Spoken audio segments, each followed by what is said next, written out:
don't like the new overlay. Got it. Enable overlay. Did you finally see the new Discord, Zero? I did, and it annoys me greatly. It's like when they changed the font. Do you remember when they changed the typeface for Discord? And I opened it up that day, and I was just like, "Hey, don't update Discord for as long. Don't close Discord for as long as you can because they changed the typeface." And now I can't remember what the old typeface was. Change. You gotta love it. Okay, now where did my fucking overlay go? It was just there. I just had it. Where did it go? Well, it's always in the last place you look. God. Okay, so it says to do shift this key. Hold on. Okay, soundboard works. Right. Oh, there you are. Okay, there it is. Now, how do I move it? I don't like it there. Every day it's a new adventure. You know, I don't actually like most of like the Discord updates. I do not mind. The only time I get cranky is when they adjust where, like, once you get into the settings of a server and they change that, then I'm irritated. It's like, you did what? You do not mess with the sysadmin's shit. Keep your hands off of it. Oh god, shades of PHP bulletin board. Hello. Hello. I'm just going to turn the overlay off. It fucking annoys me now. 43 seconds until we go live. Now it's 40. Fucking useless piece of trash. Now it's 34. That's it. We're switching to Gilded. What? We have a Gilded. I just would like to remind everybody that I set up a Gilded ages ago, and I have been maintaining it this entire time, in the inevitability that one day Discord will become literally unusable. Like right now, it is legitimately unusable. You just have to ease into the new whatever they did, like slipping into a warm bath after you've sliced your veins open. Thank God we're not streaming yet. That got dark. Down the street. I don't get it. What did Discord change? The UI is different if you haven't opened Discord in a week, or if you haven't updated it yet. You can now choose varying shades of dark for your whatever, for your chat. Also, all the little there are a lot more bubbles. There are a lot more soft edges on everything now. I just want people to bring back, what was it called in Windows 7? Their Aero Glass or something, where like all the buttons were like glassy and they were three-dimensional and everything was 3D and lively. Aero Peak. Yeah, something like that. So yeah. My wife's work just recently updated to Windows 11, and all I hear from her screaming out in the living room is, "God damn it, I fucking hate this shit." And the funniest part about that is my wife never cusses, so I got uncontrollable levels of giggles. So the worst thing, there are a lot of terrible things about Windows 11. That's a whole fucking podcast in and of itself. But the thing that Windows keeps fucking up every single time that they come out with a new OS is always the start menu. But depending on when you started using Windows, you have an ideal start menu layout. For me, it's pretty close to... I think Windows 7 is like perfect start menu layout. So thank God, Zero, there are modders all over the internet who, every single Windows operating system, come up with mods that you can just revert the starting menu back to whatever version of it that you want. And that's really all I need. The rest of it, I can figure it out. I can deal with it. Well, and another thing that pisses me off is they got rid of WordPad. Notepad or WordPad? No, WordPad. Oh. Because that's where all of my fucking resumes and shit are saved to, and now I have to use Google docs, and it pisses me off. I've got a 2007 blue disk of Microsoft Office that I've been using for the last 20 years. I can use WordPad. It's fine that you do. I mean, it was a Windows feature. It was free. It's fine.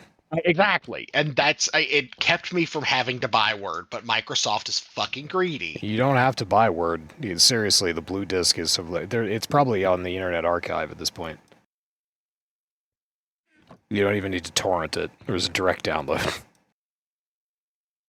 Then you just need to learn how to mount ISOs, which I'm imagining trying to describe that to a Zoomer, and then just being like, what the fuck is a physical drive?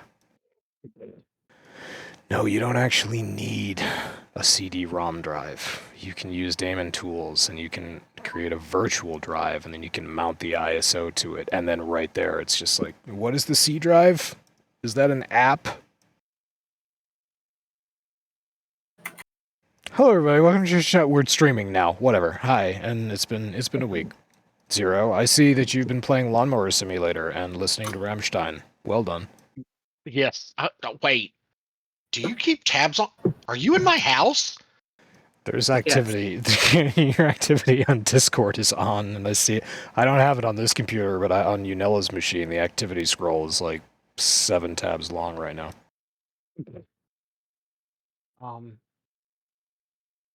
Okay. Yeah, no, I've been listening to this shit out of Rammstein because that is good lawn mowing music. I'll be 100% honest. Yeah, it is. It came on. We were going over to my father-in-law's house last night. By the way, I'm never eating his cooking again because I have been sick all day. The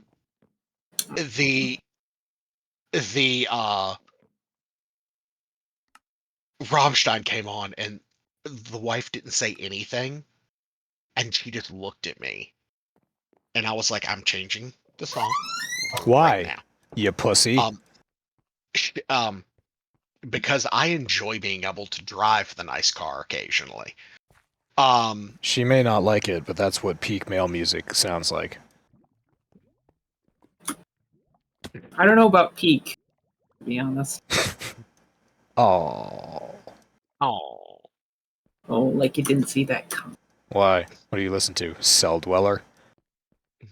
Oh! 2001 Deep Cut.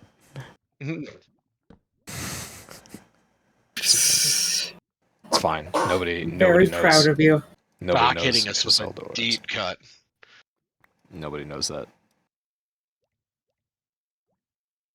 I know what Cell Dweller is.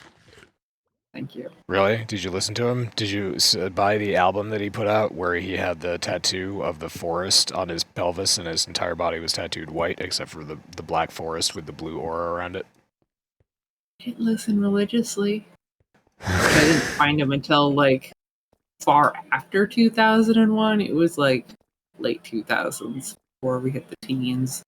I think he preceded Juno Reactor. That one I don't know. He was very. You don't know Juno Reactor? Mm-mm. Did you ever watch The Matrix? Yes. You know Juno Reactor. Okay. It's the Matrix song. Yeah. Oh, nice. Nice. They Yeah, did. I've heard more songs than I actually know the title, name, or artist to. They did the whole Matrix. What was the second movie? Reloaded. Yeah, No, they that did. Was it Reloaded? Was it Reloaded Reloaded? was the second. Revolutions was the third. Okay. Yeah, Juno Reactor did most of the music for Reloaded. So Mona Lisa Overdrive, among many others. Nice. And also the Chateau fight.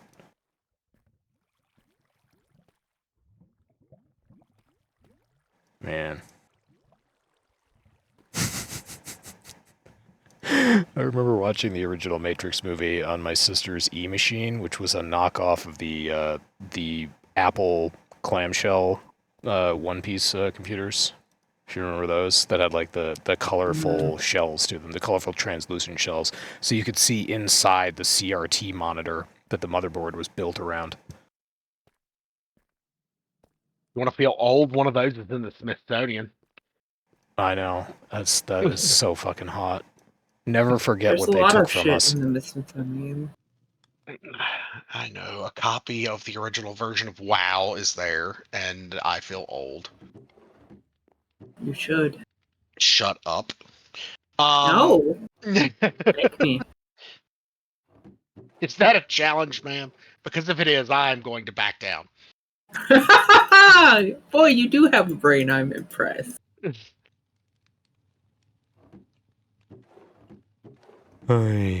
So yeah, tons happened this week. So much happened this week.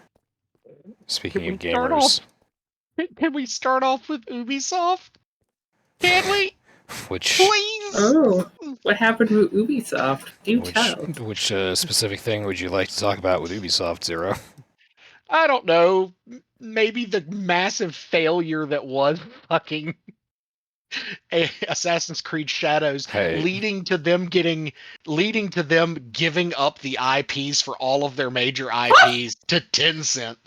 Oh, That is not quite what happened. And Zero, how dare you? According to Ubisoft, they're up to 27.8 billion players for Assassin's Creed Shadow. Sure, how many units were sold? That's the number I That- care about. You shut your whore mouth when you're talking about Ubisoft's units sold. But this is what I posted when this came out on March 27th, accompanied by the Family Guy gif, where it's the two ladies in the hair salon, and the one lady is saying, "What did I tell you? I told you it was going to happen. And when did I tell you? A long time ago. And when I told you, what did I tell you would happen? Exactly what just happened." Because Ubisoft Ubisoft basically gave $4 billion in carve-out sales to Tencent. So it's Tencent's got a 25% market stake in Ubisoft's IP, which will include Assassin's Creed, Far Cry, and Tom Clancy's Rainbow Six. I'm basically just thinking that it's Tom Clancy's name generally, because they slap that on an awful lot of games. But they do. I don't want to say that I called it, but I fucking called it. That they're not... Ubisoft is not... It has these properties, and these properties are ostensibly worth money if only somebody could figure out how to make a decent fucking video game with them again. So what they're doing is they're just gonna... They're gonna control these properties, and then they're probably gonna sublet development out to smaller studios who hopefully know what the fuck they're doing and can figure out how to make a decent video game. But yeah, that's what happened. I said it. The end.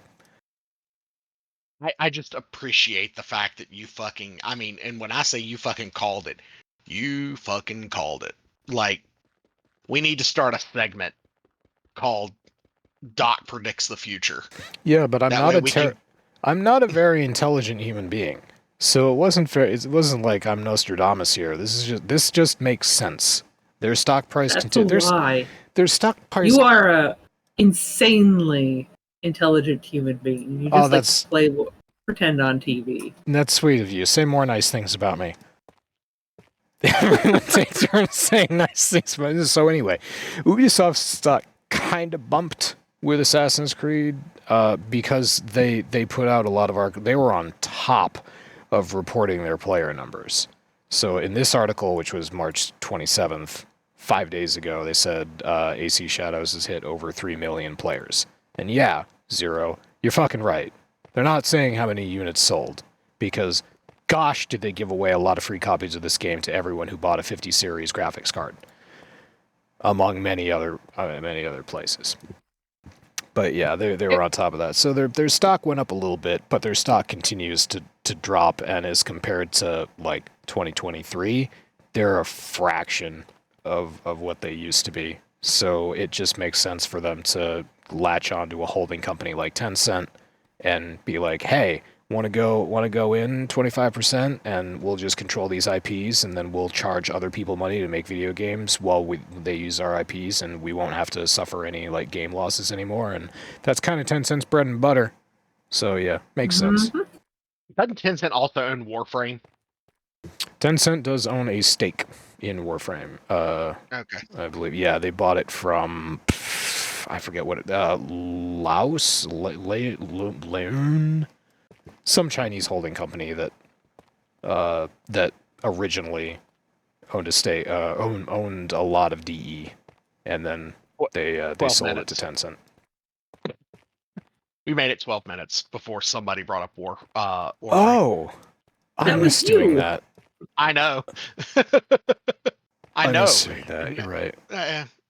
Doc never brings up Warframe anymore, so I have to try to squeeze it in somewhere. I'm the only one that plays it anymore. It's for you. You really are. But And you do such a good job on the dojo. We appreciate you, Doc. And thank you. And Silas is playing it, but he never adds me when he's on. And I see it in the activity on Discord like an hour after he's done playing. I'm just like, shit. That's not true. He does at me. He adds me a week in advance, and he's just like, I'm playing Warframe this week, you should jump in. And I'm like, yeah, fuck yeah. And then, yeah. How many updates behind am I by now? At least 50. There's a whole new game mode. Of course there is. Where you go back to the 90s and you're playing so I don't know if anybody else knows this, but Warframe is based on a game called, it should just be called Glaive. But it was called Dark Sector. So way back in the far yesteryear of whenever I was in high school, my weirdo friend who loved anime and got me into Cowboy Bebop and also introduced me to Cell Dweller also introduced me to a game called Dark Sector. His name was Evan. I'm just now realizing how influential Evan was on my adult life. He also got you into Stepmania. Into Stepmania, you're fucking right, he did. Yeah, Double I. I mean, I met him once. Yeah, he was Double I. We actually mixed some music together and we turned it into step files. Yeah, but anyway, yeah, he introduced me to Dark Sector, and Dark Sector was basically you're a man. Okay, Dark Sector, I don't know if anybody knows this, but the game Dark Sector was actually based on a 1980s movie starring Mark Hamill called Glaive. And, no, fuck, what was it called? Guyver. It was called Guyver. And Guyver was about human beings who invented this nanotechnology that covered their entire bodies and gave them like armor suits, and they would just fuck shit up in their armor suits. So Steve from DE saw Guyver when he was a kid, and it had Mark Hamill in it playing a mad scientist, and he gets brutally killed at the end. Spoilers. And he was just like, fuck, that's a fucking awesome idea. So Steve came up with this game called Dark Sector, which was about human beings with this nanotechnology and these armor suits. And the armor suit that the main protagonist that you're playing as wore was Excalibur in Warframe. It's the Excalibur Warframe. And this dude had a glaive, and the glaive had all these special mechanics, and you threw it around, and like it could go through multiple enemies, and you could control it just like Nezha can control. A lot of mechanics from Dark Sector made it into Warframe. Point is. And now in Warframe, there's an entire game mode where you can go back to the 1990s, and you can play essentially Dark Sector, but in addition to the original guy who was Excalibur, who wore the Excalibur suit that they've now worked into the Warframe lore, they have all the other Warframes, like Frost and Mag and Saren and all the other, and they're like people. So you can see human faces wearing these Warframe suits, and they're like, it's 1999, and they're running around and they're doing all this crazy stuff. And somehow they worked that into the lore of Warframe, and they made it work. Because last time I checked in Warframe, the Warframes were created by the Orokin as a way to combat the Infested after the Sentience kind of went nuts. So yeah, Omega, lots of updates behind, new game modes. Yeah, probably a lot of fun, but Good time. So it was 9:12 when we brought up Warframe. It's 9:17. I think I've sufficiently blown my asshole out talking about Warframe for 5 minutes. Are you gonna need reparative surgery like that one chick who had 50 dudes enter her back door in one session? Was it just 50? Yeah, that was a thing that happened over the weekend. That shit fucked me up, dude. Flipping through TikTok, I was like, okay, well, I'm done with TikTok for a while. I've seen x-rays of Japanese women with enormous dildos shoved up their ass, and I find it difficult to believe that somebody could get hemorrhoids from having anal sex with 50 natural penises in the course of a day. I don't know the logistics, Doc. I just know that she's created an entire TikTok accounting her pre-surgical journey before having her asshole repaired. I don't think that you appreciate just how great a degenerate I am, sir. I mean, it just No, sounds I think you really do. It just sounds like she didn't have as much asshole experience as she needed to. Because, That's a good point. An asshole could definitely take that and be fine. It just needs to be conditioned to do that. Yeah. You know, it's like any muscle. If you overexert it without proper training, bad times. Exactly. I always remember my EMT friend telling me that the human asshole can actually dilate to accommodate an entire watermelon. Didn't we figure out the number of raccoons 2. that could fit into an asshole? It's Yep. 2. It's 2. Backed up by science, that was. And that's knowledge that I have that I don't need. It's the weird knowledge increase meme. It is, yeah. So, Will, is there any knowledge that you have that nobody else has? I know you can fit 2 raccoons in your asshole. How do you bring that up in polite conversation? You don't. You Excuse me. Never do. Excuse me. That's when you want to chase away polite conversation. You just start it with fun fact, and you're good to go. That's all it takes. And then the camera pulls out and someone says, "Excuse me, sir, this is a Denny's?" No, memes keep rolling. No. See, what you don't understand is Denny's is the new Waffle House. So Waffle House is actually becoming a staple, a good thing. Denny's is slowly but surely working their way into obscurity. Why? Denny's used to serve. Awful. They used to serve red, white, and blue pancakes. In the commercial, the one guy asks the other guy, "What do those red, white, and blue pancakes taste like?" And the guy says, "America." I'm gonna have to find this commercial on YouTube. Yeah, go for it. The red, white, and blue pancakes. That's all you need. Search for blue waffles too while you're at it. No. I was about to say, don't do that one. Don't do that sir. one. No, sir. It doesn't work anymore. It used to be the first thing that came up in the Google search. Now, because Zoomers are fucking cancer, it's just literally pictures of waffles that have been photoshopped to be blue. Actually, fun fact: those aren't photoshopped. I've seen them in Walmart. Oh, they you can actually get blue waffles in Walmart? Blueberry waffles, and they Alright. are fucking blue. Yeah, I mean, food coloring is a thing. That makes sense. It sucks, but yeah, I guess. Oh, hey, you know what else sucks? Elon Musk. Yeah, well. Oh shit. What's today's excuse? So an article of PC Gamer came out. Elon Musk's estranged daughter weighs in on his pro gamer claims. Quote, he was a bronze Torbjorn player, bronze Torbjorn main. He was fucking dog shit. So it was March 29th, and I've actually watched the interview. It's on YouTube, and it's, who the fuck? Oh, Hassan Piker, who this article describes as a left-wing streamer. Which, okay, yeah, fine, alright.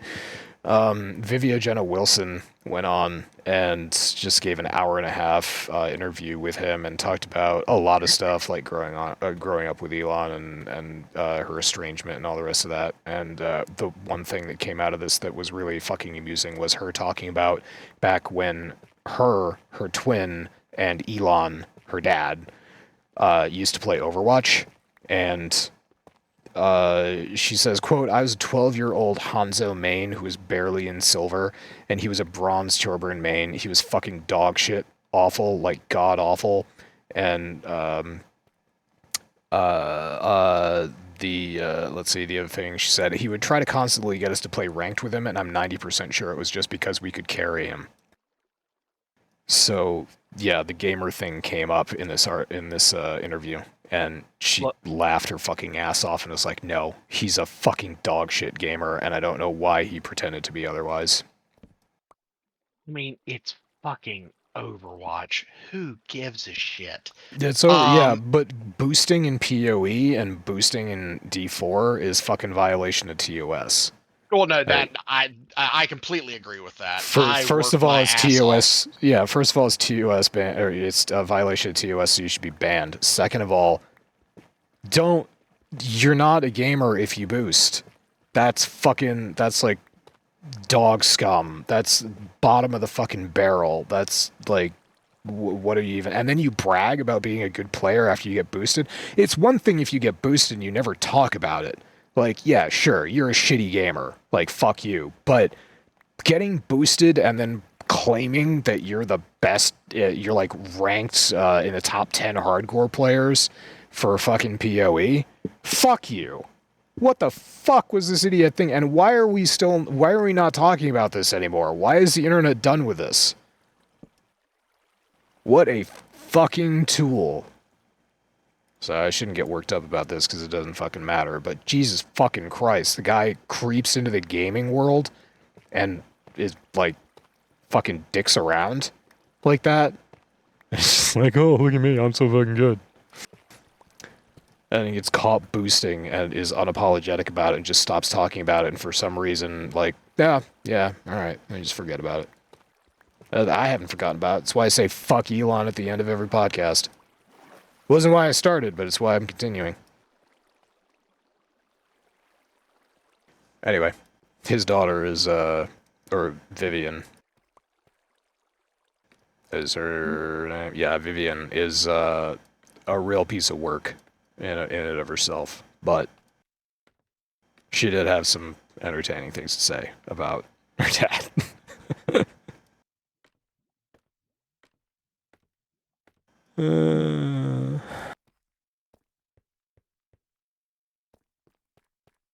I mean, anything that he says is one of those things. It's like, oh, take it with a grain of no.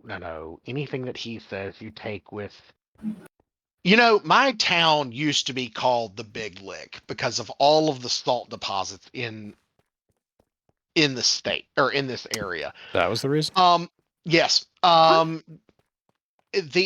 Take it with a Roanoke-sized block of fucking salt. Anything that he says.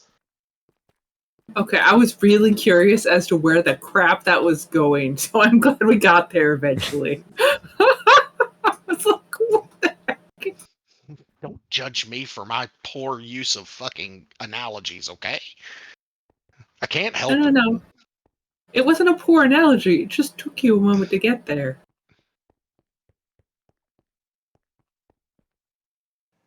Yeah, she also went on to talk about just like what is he at, what the public appearance that he puts on, that he has been putting on for years.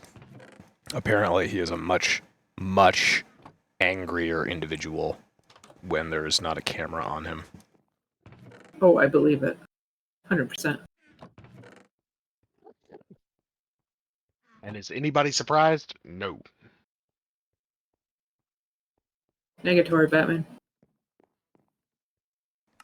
Anyway, Tesla stock continues to sink. Good. Doesn't matter. He's in the government now. He's going to get multiple billions of dollars worth of while he is cutting Medicaid and Medicare for people who actually are retired or veterans who need that stuff. He will be assigning himself hundreds of billions of dollars worth of contracts to go to SpaceX. So, yeah, it's fine. Tesla can tank at this point. It's fine. It doesn't matter. And Twitter tanked a long time ago. But Twitter is now owned by itself. What the fuck does that mean? It the No, I sale know. of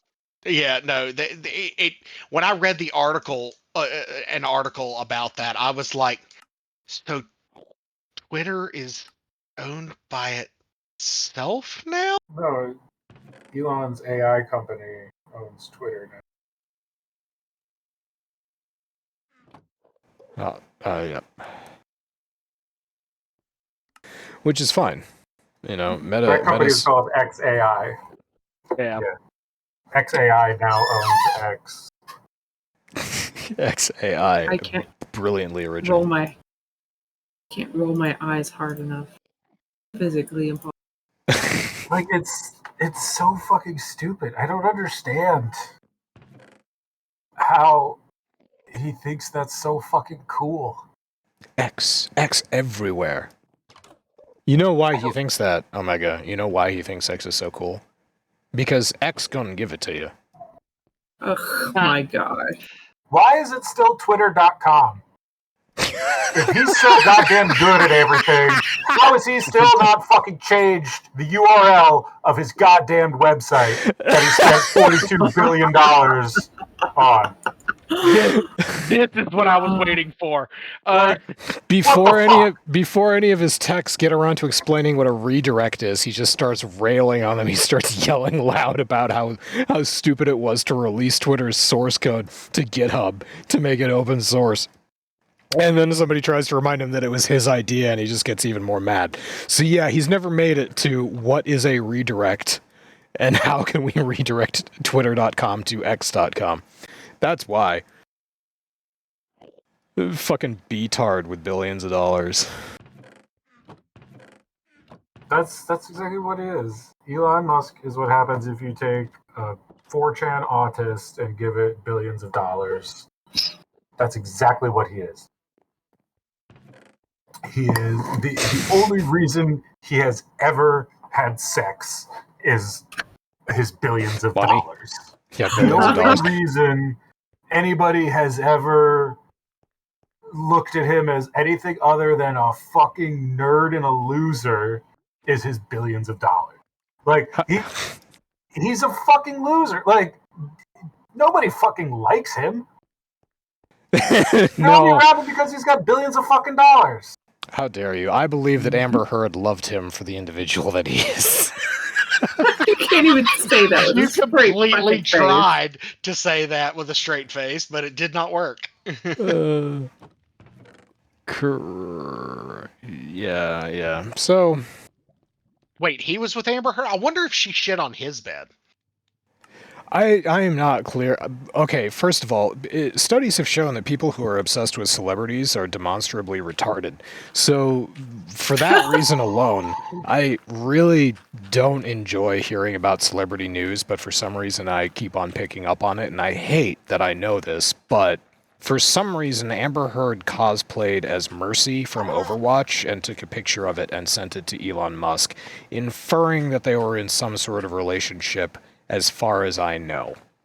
And again, I hate that I know that, but for some reason, I know that. At least I'm sure at some point you heard about it. Acceptable. That fruit was hanging lower than my grandfather's balls. Well, at least I didn't have to exert myself. I don't think that was a pun. It was not. Okay. Good. I know, yeah. I'm dumb, but it's nice to know sometimes I'm not that dumb. I'm not Elon dumb. Hey-o. He was just in Wisconsin. There's the Wisconsin Supreme Court. Wisconsin, in one of the dumbest fucking decisions ever made, decided long ago that they were going to elect their Supreme Court justices. Because, Great. yeah, legal minds should be chosen by popular vote. Anyway, the Supreme Court in Wisconsin has been a 3-2 liberal majority, and one of the liberals on the court is retiring. So there's a special election about to happen, and it's like a big deal. So Trump sent his little fucking piggy bank toy Elon down there, and Elon's doing his giveaway $1 million grift again. And of course, the courts are, being a bunch of bitches and not stopping him again. But he was up there on stage, like at a rally where he's giving away money to people to vote for the conservative justice. And some of the people there start booing him, and he's like, "Oh, George Soros sent you," and he like starts railing against George Soros for being a foreign-born billionaire who spends his money to impact elections. Here's something that people need to understand: anytime a conservative accuses somebody of anything, literally anything,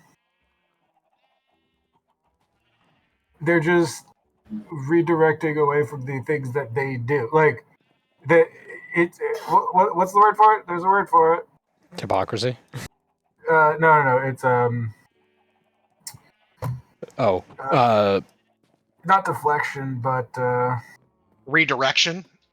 No. there's a Oh word god, for it. there Right? it is. Yeah, it's right there. Basically, every accusation they make is to distract from the fact that it's exactly what they do. Obfuscation. No, it's No. it's like when you're super gay, but you pretend to hate gay people. Projection. There you go. Yes. Projection. Every accusation the conservative makes is an act of projection.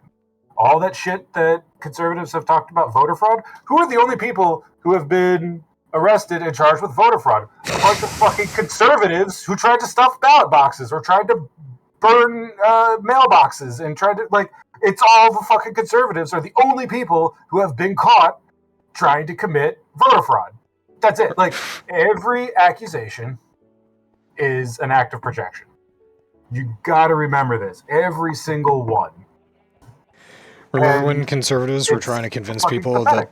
that Democrats were coming to end free speech because people were being socially disgraced for not using other people's pronouns, and they said freedom of speech is officially over, and then we started monitoring Meta and Facebook and started cracking down on misinformation about vaccines and conspiracy theories, and we started going after QAnon for causing like reckless shit, and they were saying, oh, the freedom of speech is all, and then Trump got into office like, we're bringing back freedom of speech. Now, the blessed institution of freedom of speech that's a giant, I think he said, chunk of our hearts, we're bringing back freedom of speech. Meanwhile, people aren't allowed to protest on campus anymore. They're being deported, and they're having their green cards rejected if they say anything that's even remotely questionable. Yeah, that's free speech right there. That's what you get. A little bit of projection there on the yes, and a little bit of deflection as well. Zero. I really, I don't even believe, and this is just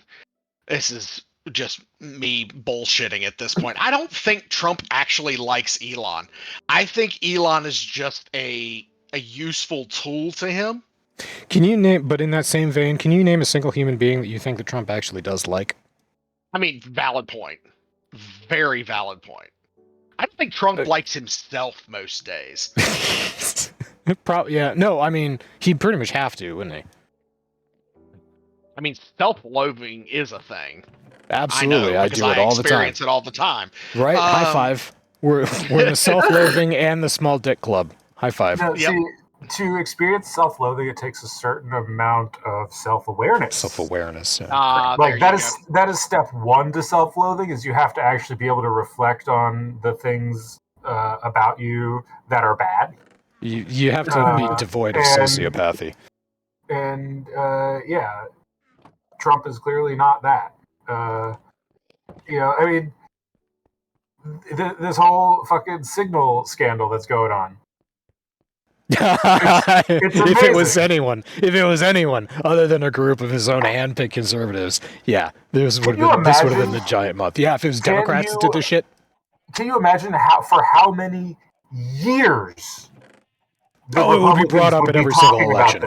They're still talking about Hillary's emails. They're still fucking talking about it.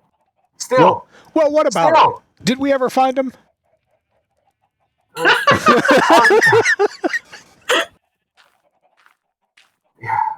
They're Unfucking in real. they're Again. in a 2 terabyte hard drive in my office. It's okay, guys. I have them protected. Thank Again, Christ. another act of projection. They are cavalier and unsecure with communications as a matter of habit. Like, they didn't even think, like, it's clear that this wasn't the first time that they've used Signal for something Clearly. like this. Clearly, Like, they there's set no up a way group this chat. was the one and only time. So, like, how ungodly hypocritical it is for them to still be talking about Hillary Clinton's email server when they do this shit. Well, see, the problem, and the thing that I really hope that eventually, it won't happen immediately, it's going to be one of those slow creeping things in the background. The thing I really hope that somebody goes after him for is that the reason that the government has created proprietary communication systems that are secure lines of communication that government employees use is because there's a thing called the Federal Records Act, and you need to have records of what government officials are talking about because there needs to be a level of accountability. And I know conservatives fucking hate that word, the A word, but there has to be, and there are laws surrounding this. Signal is an application where you can delete your conversation at any time. It isn't stored on like it's not like a text message where you send a text message off and your carrier has a copy of it and they can give it over to authorities if they're subpoenaed. It's not like that. Signal is end-to-end user encryption. It goes from your phone, it goes to the people's phones that you're going to. Any of you or all of you can choose to delete that conversation at any time, and there's no way to recover that information. That's something I really hope that somebody goes after him for, but that's one of those things that's going to take years. And there's no justice in the world, so nothing will come of it, but it would be fun to just put a little bit of stress into their lives over that, facing the Espionage Act or facing down possible treason charge. Just for a little bit. That'd be fun. Oh, did you ever hear Pete Hegseth brought his wife to meetings with European military officials where they discussed shit? Like, I wonder what his wife's security clearance is.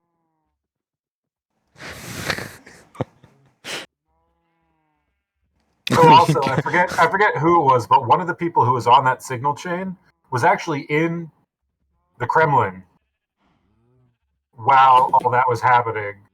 So, like... Yeah, but the Russians could never have read the messages because of encryption.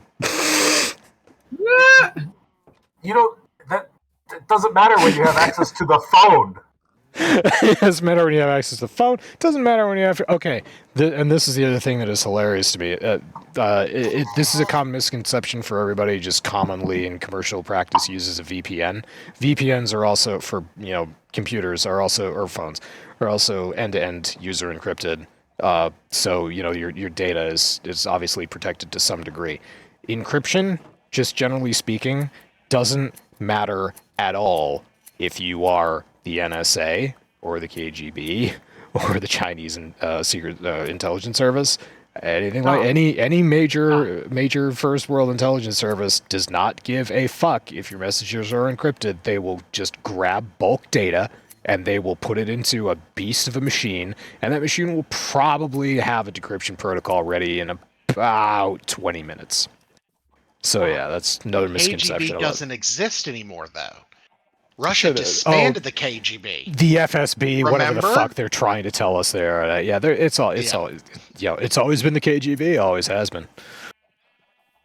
Yeah, the FSB, whatever. I was being a smartass. I didn't mean for you. No, you're right. You're absolutely fucking right. No, it's a fucking clown show.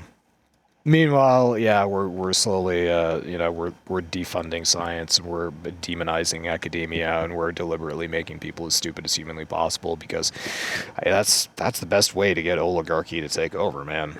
I mean, you have to attack the truth itself, and you have to create a platform where people question everything except for when it comes from their Lord and Savior, because they're being overwhelmed by information at every turn. They're being bombarded by statistics and math and science and things that are hard and make them feel dumb. So they have to single in on one voice, and that one voice Just like Asmongold. Can't be too smart, can't be too stupid. It has to sound reasonable. And that's the person that you listen to. And that person is about to tell us that serving three terms in a row is perfectly acceptable because the first 2 terms were non-consecutive. Somebody dig up Grover Cleveland and shake him around and say, "You stupid fuck, you could have been president a 3rd time."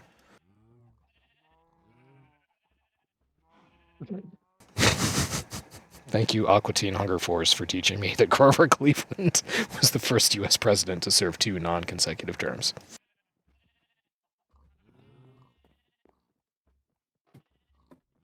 Yeah. Oh, God. I just, I don't, I just, nah. It's fine. We none of us have any power or authority over how the world works. Oh, but we can vote. Yeah, right. Yeah. Okay. Good one. As if that actually matters. Oh boy. Your voice matters. Okay. Sure it does. What does it matter if we're living in idiocracy? At least President Camacho was, like, muscular. He was buff. Also, he was a multi-award-winning sex champion at the Olympics. What? You should go watch Idiocracy again. It's a great movie. It's got This what is plants why- crave. Get This this. is why we need President Dwayne "The Rock" Johnson. Oh, Jesus Christ. Oh, my God. Can you imagine? Yes. It would be better than the current administration. Do you want your world rocked to 0? Is that what? I mean, Let's not forget that Rock the Dwayne Johnson and Oprah Winfrey both made a public call to action after the fires in Hawaii, encouraging people to donate money to those in need, when both of them are literally billionaires and could have taken care of all. And they own property in Hawaii. They live there. They could have just fixed all that themselves. That's an embarrassing moment that I feel like not enough people remember.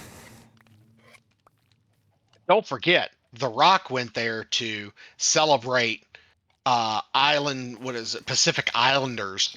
Oh yeah, Paihuawaha Day. Yeah. I have nothing against the Hawaiians. I have nothing against those people. They just got a real funny language. No, I will say, I am excited for the new Lilo and Stitch. Oh, why are they making another one? They're doing live action, and Money. it actually looks good. No, clearly not money, Omega. That's why they said they were doing a no Snow White movie, and that fucking backfired. No, that's going to put him into a lower tax bracket. That's how hard that bombed. It- Cannot countenance any more of these live action fucking bullshit they make. Oh, but okay. Weird story. I don't have an article pulled up on this, but there was apparently years ago, like over a decade ago, there was a movie, a live action movie with CGI animated elements in it, where Wile E. Coyote went to court to sue the company Acme for defective products that would break or explode when he was trying to catch the Roadrunner. Right, so they made this movie. It was a live action movie, but he was animated. So he went to court and he was suing Acme.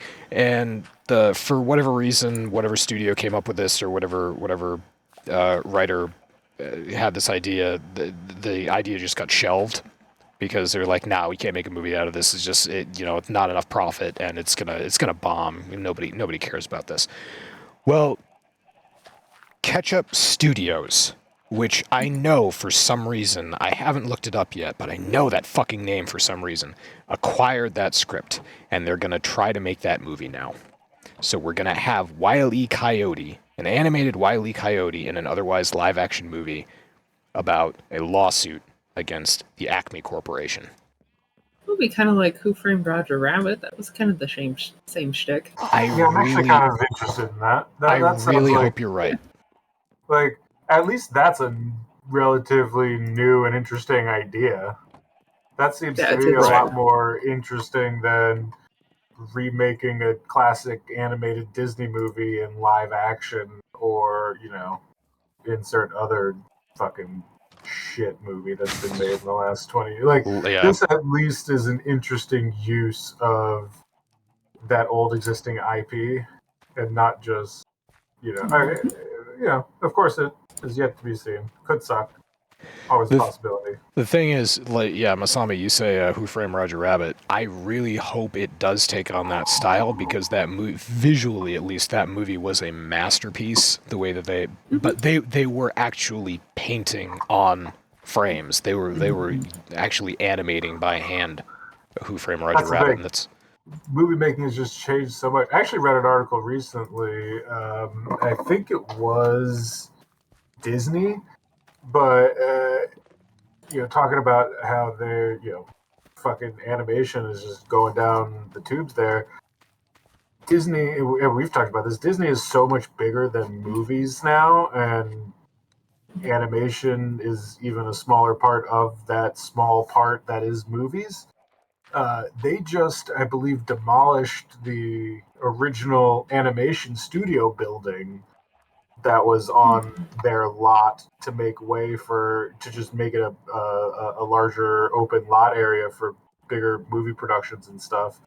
But like, I mean, they haven't been using it for animation for a long time, but it was just used for storage for a while. But just the history there that built Disney uh, it's kind of symbolic. Like, Disney's history was built on its animation, but now it is so far beyond that you know it's which is good. Companies and their methods should evolve, but they're but you lose things along the way. The right. problem isn't with evolution. The problem is that the problem is capitalism. It's this: nobody is allowed to just be happy with how a company is doing. The company has to grow.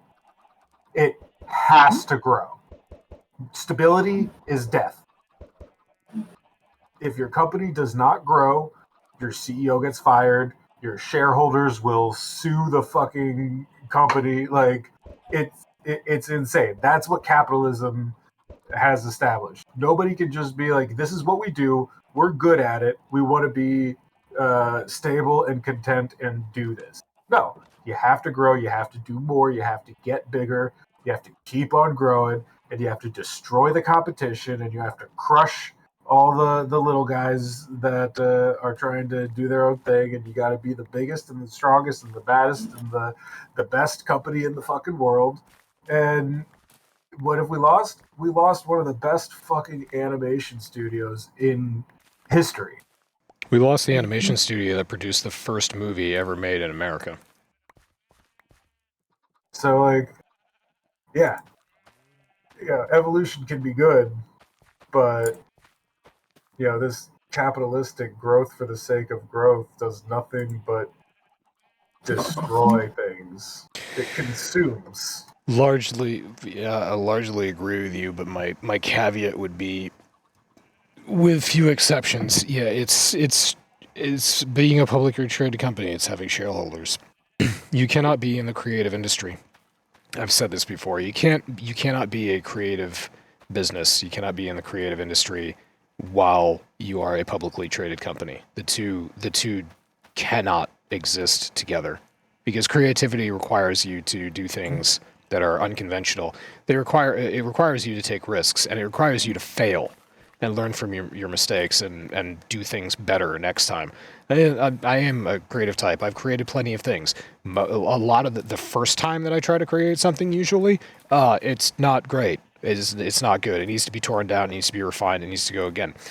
If you're talking about that in terms of business, that's time and money spent. If you have shareholders, they're going to be sitting back there being like, hey, you have a fiduciary responsibility to make us money. Why are you dicking around? Why are you wasting our time? And you can get sued over that. And, or you can be replaced. You can get booted out. You can lose your company. So yeah, shareholders. The reason that I say that specifically is because I love to use Costco as an example. Costco is based on another business that preceded Costco, where the guy who was running it tried to start increasing prices and tried to go not just making money off of memberships, but also making money by marking up food. And because he wanted to escalate his profits, he wanted to make ever and ever more profits, and that fucking failed hard. That crashed and burned, and I don't even remember what that company was called. But after that failed, the gentleman who created it was either the guy who created Sam's Club or the guy who created Costco came along and did the exact same thing, the exact same business model. But his deal, he kept dollars. He kept hot dogs at $1.50. He kept chicken bakes at $3.50. They've never increased in price, and that's why Costco is still around. To increase the price. That's why Costco is still around. That's why Costco is still doing well. That's why even whatever economic turmoil the United States is ever going through, Costco does just fine.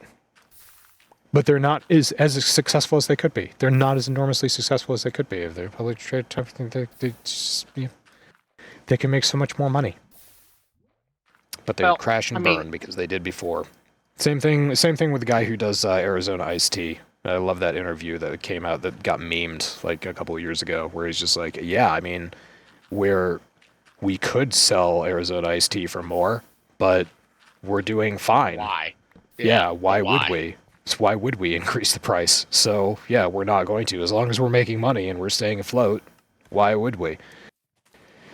Well, and capitalism, and yeah, so to wrap that up, capitalism and publicly traded companies, shareholders, and the stock market and all this shit like that have fucking ruined that attitude. And yeah, now it is. Now it's about, hey, let's be the biggest and the baddest. Let's make the most fucking amazing company that we can and squeeze all the profits out of it and then sell it to somebody else so that it can fail and we can retire. And there you go, America. Well, that's that's, I mean,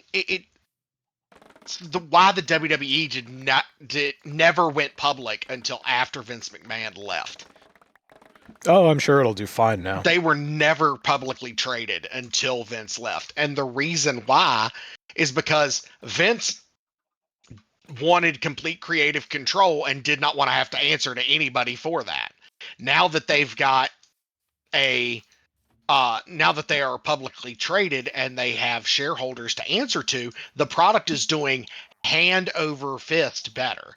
They went on a 2-week tour in Europe these last 2 weeks. Do you know that every single show that they had in Europe, every single show was sold out? That doesn't surprise me at all. Not a seat in the house was available. In Alcoholics Anonymous, you would call this the fluffy pink cloud phase. That's what WWE or whatever they're calling it, WWF. No, it's WWE, right? World Wildlife Foundation.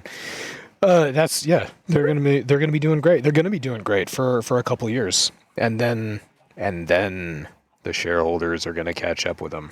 What's the next gimmick? What's your next creative idea? It had better not fail. The pressure will be on. Oh, well, why don't we examine ideas that have worked in the past and recycle those? People love member berries.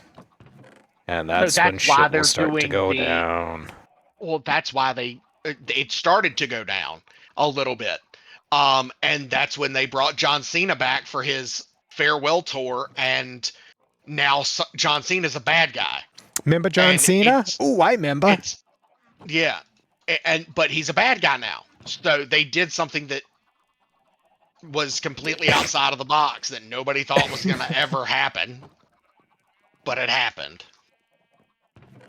Oh, I see it. I see it all too clearly. And there's nothing I can do about it. And even if there was, I don't think I would. Can see clearly now. Hey, he's one of your folks, isn't he? He's a masshole. John Cena? Yeah. I don't know. He is. He's from if I remember correctly, Newbury, Massachusetts. Is that new information for you, Doc? I think it is. Or at least he's billed from Newbury, Massachusetts. John Felix Anthony Cena was born in West Newbury, Massachusetts on April 23rd, 1977. There we go. John Cena. Yeah. This is new information for I me. know my WWE lore. If I don't know anything else, I know that. Oh, god damn it. Be proud of me, please. Oh, I am. It's one of these things now where it's like, I don't like actors generally speaking. Senpai. I don't like actors generally, but I do really like that Leonard Nimoy was from Cambridge. I do really like that Matt Damon, is from my state, and Ben Affleck too. I don't always like the movies that they're in, and I don't necessarily like them as human beings, but I appreciate that they're from here. Oh, Olivia Wilde is also from, I think she's from Amherst. See, it's cool that Matt Damon's from there. It's not cool that Ben Affleck is from there, so that one's a wash. Oh, yeah. Ben just wants some they do Dunkin' so Donuts. much together. He just wants to go. He wants some Boston creams. That's all. That's all he wants. Who can blame him?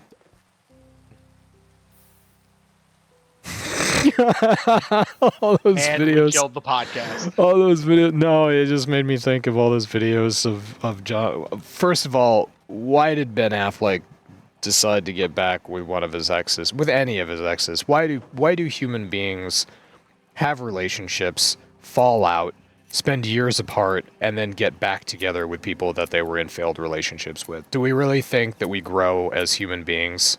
We don't. We just get better at hiding who we are. Do we really think that, I wasn't mature enough during that relationship, and that's why it failed? No, you're not mature enough ever. You're not compatible. Don't do that. Don't revisit old whatever. But yeah, why? And then I would turn the tables. I would turn the tables on that question and say, why did one of his exes get back together with him? You think it was J-Lo? You think it was Jenny from the Block? Oh, 100%. Who was just like, Ben, we should. He had Batman money. Ben, Ben, my darling Ben. My name is Jennifer Lopez. I eat tacos y burritos. Oh my god. Taco. It's one of my favorite South Park episodes. I'm allowed. Okay. I think it's hilarious that Jennifer Lopez hates South Park so much because they made that episode that it's been reported on set that she goes after and she tries to fire anyone who even references the episode or makes her think that they've seen the episode. She hates them. She hates South Park Studios that much because of the Jennifer Lopez episode. Which is funny because the episode was all about how she was a vindictive bitch. And it turns out she is. He's a vindictive bitch. Demonstrably. Isn't that what they call art imitating life? Yeah. Oh, South Park. Oh, speaking of art imitating life, well, no. Speaking of art imitating life, this has absolutely nothing to do with that. We all remember Sven Vik from Laren Studios. Yeah. So there was a mod put out for Stardew Valley called Baldur's Village, and it was a mod that just added 20 characters from Baldur's Gate 3, and it earned Laren CEO Sven Vik's stamp of approval. He thought it was really cool, and he knew about it. But let's see, it says this morning, but this article is from, today. So this morning, Wizards of the Coast decided to go on a bit of a DMCA witch hunt. And they went after this mod and everything to do with it on the internet. And Sven tweeted out, quote, "Free quality fan mods highlighting your characters in other game genres are proof your work resonates and a unique form of word of mouth. IMO, they shouldn't be treated like commercial ventures that infringe on your property."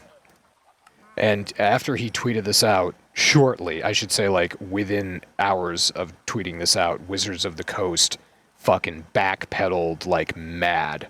And were like, oops, we didn't mean to send out all those DMCAs. We're sorry about that. The Baldur's Village DMCA takedown was issued mistakenly. We're sorry about that. The Wizards of the Coast spokesman wrote. We are in the process of fixing that now, so fans and the Stardew Valley community can continue to enjoy this great mod. Fucking hard backpedal. So, fuck Wizards of the Coast, and thank you once again, Laren, for being actual gamers.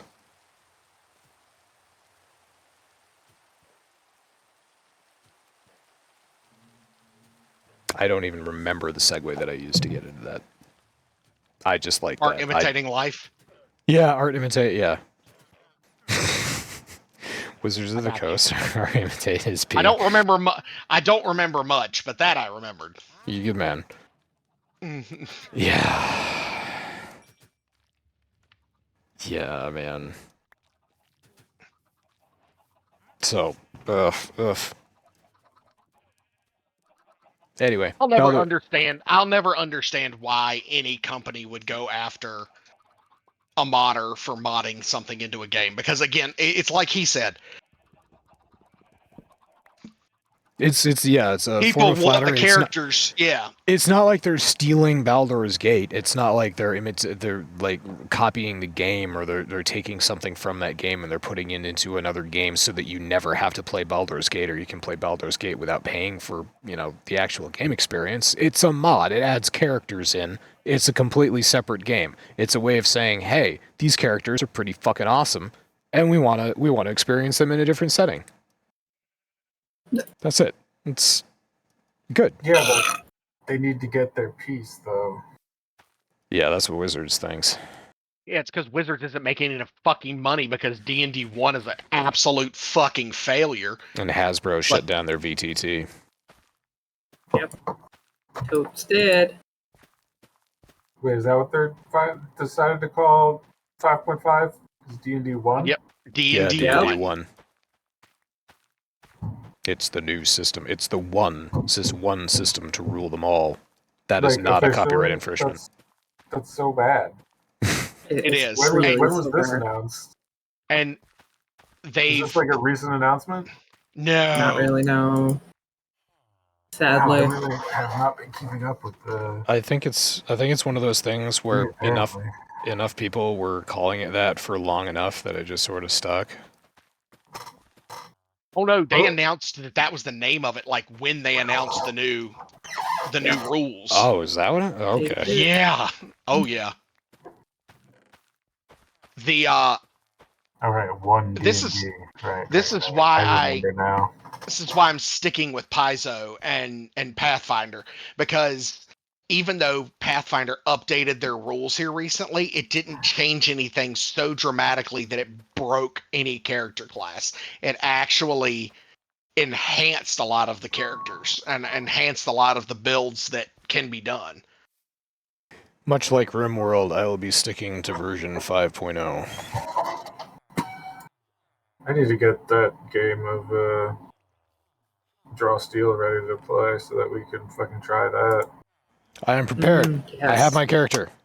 Because I miss role-playing games. I miss DMing. I miss playing. But I am not super interested in playing D&D.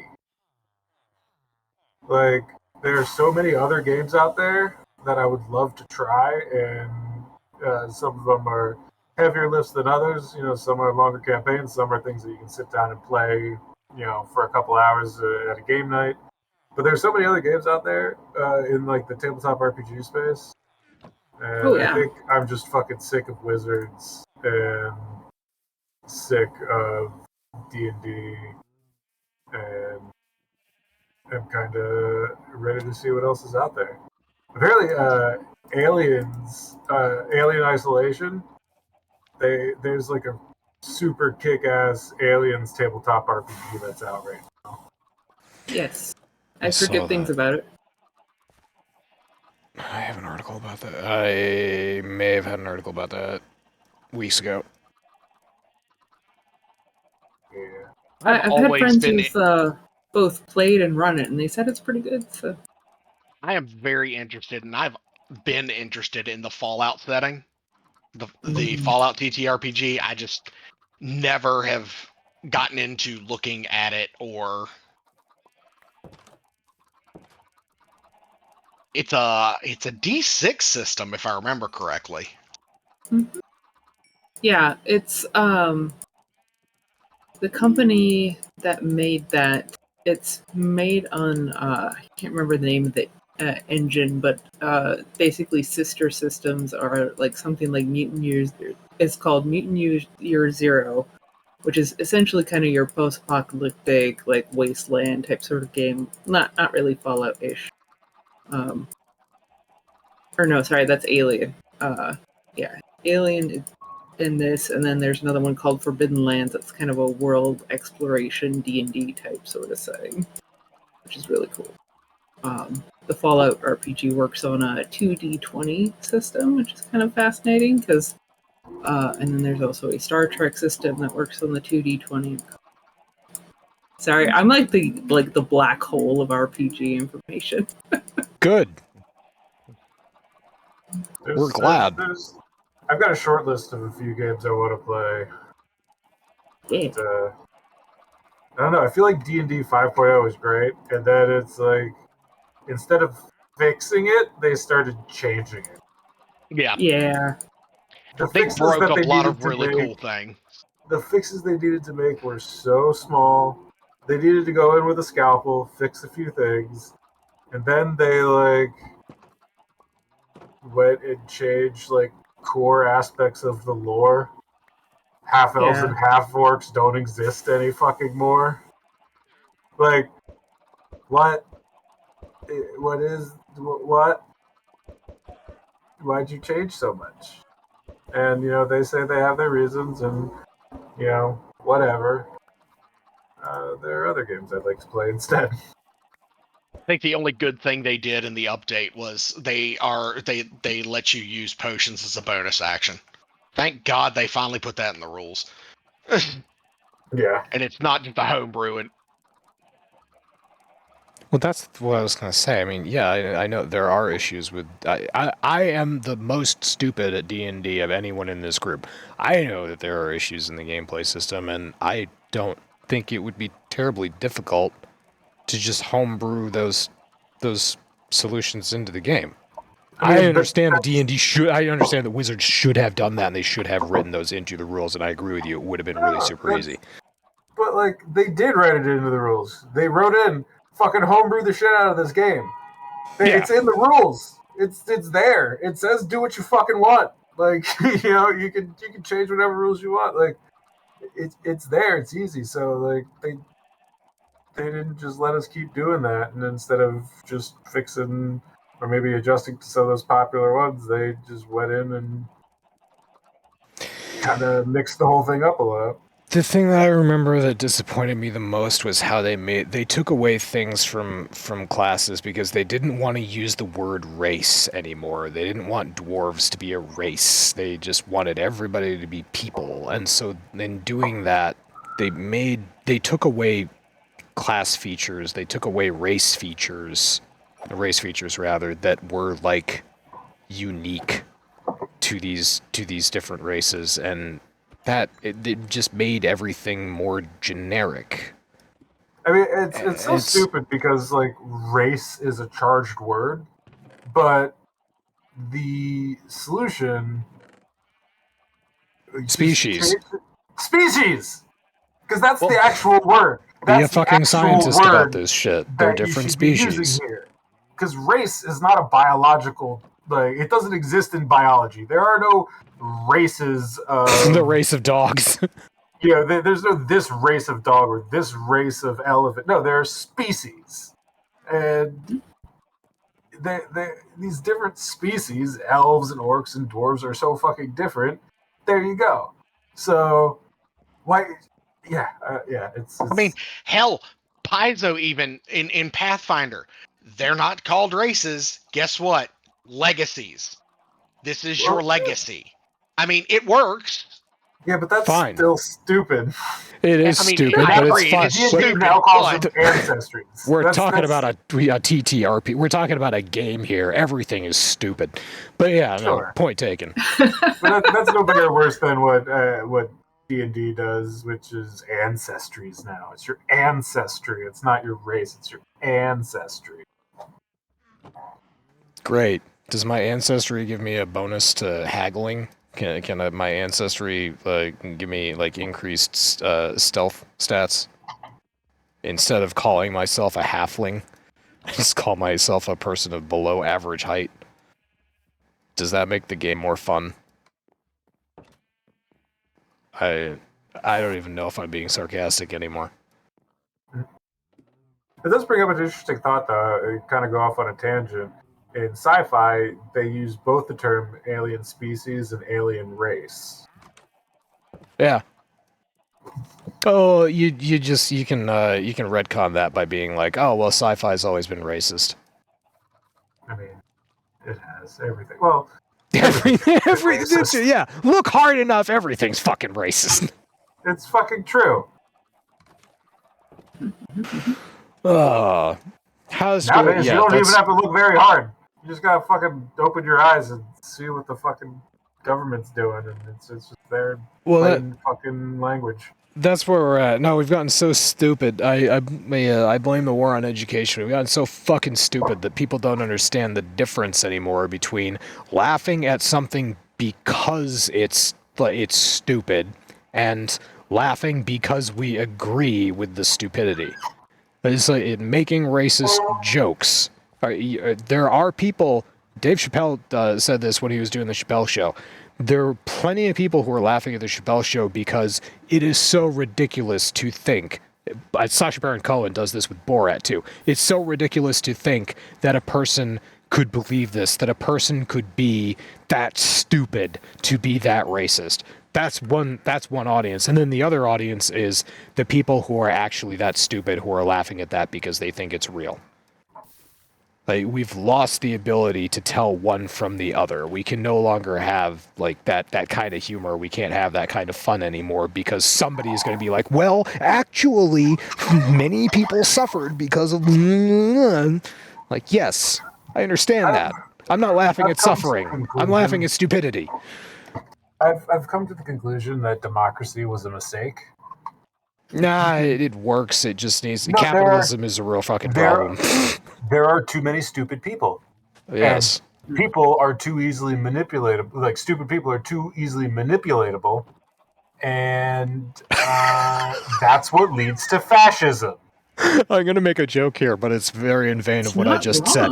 The founding fathers knew exactly what you were talking about, Omega, and then we went and fucked up what they did by letting women vote. See?